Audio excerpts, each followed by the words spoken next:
Hi, my name is Chris Heemstra. I'm a small business owner from Aylmer, Ontario. We have a commercial beekeeping operation, which is having 1,000 beehives, and we have to sell all the honey from the beehives to our customers, which is direct retail. So we do agritourism, and we have a farm where people come and play and leave with a bit of honey at the end of the day. So it's kind of what we do. Yeah, so we've always done things kind of on a budget. And over the time, we have found that things catch up with you.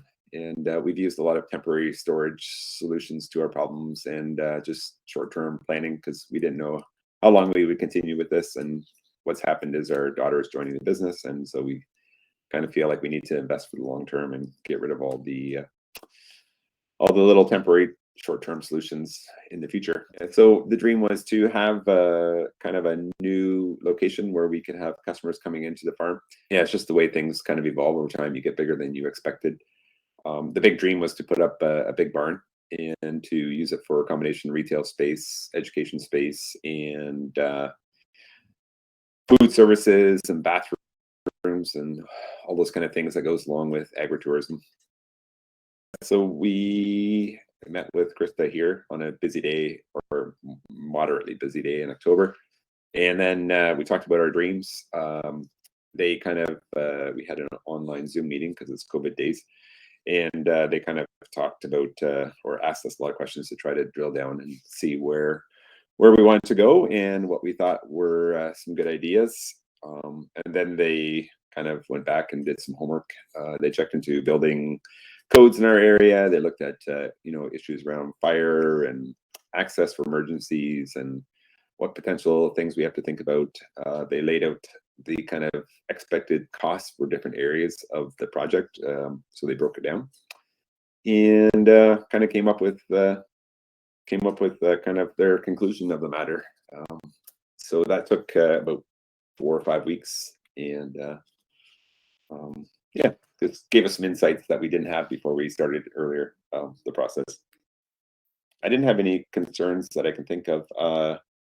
Just wasn't sure how painful the process was going to be.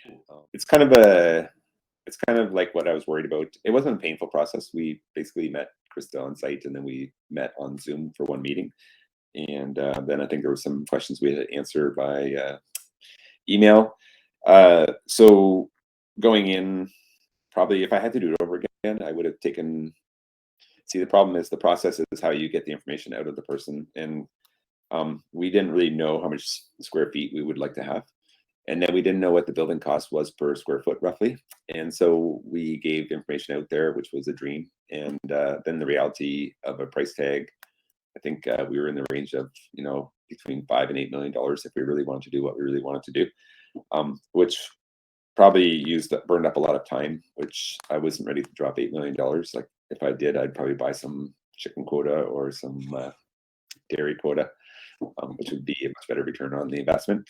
But anyways, so now we did the process, we got information, we had to circle back to where we are today, which is to kind of rethink maybe the building that we had in mind is too lofty and large, or maybe it's too high and we should bring it down to ground level and keep everything simpler.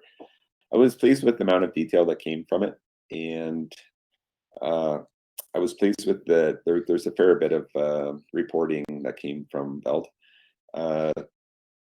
There's not there's enough of a picture that you can see what the next steps might be. I think you've really outlined what the steps are in the process, and there's kind of the flow chart so we can see where we're at.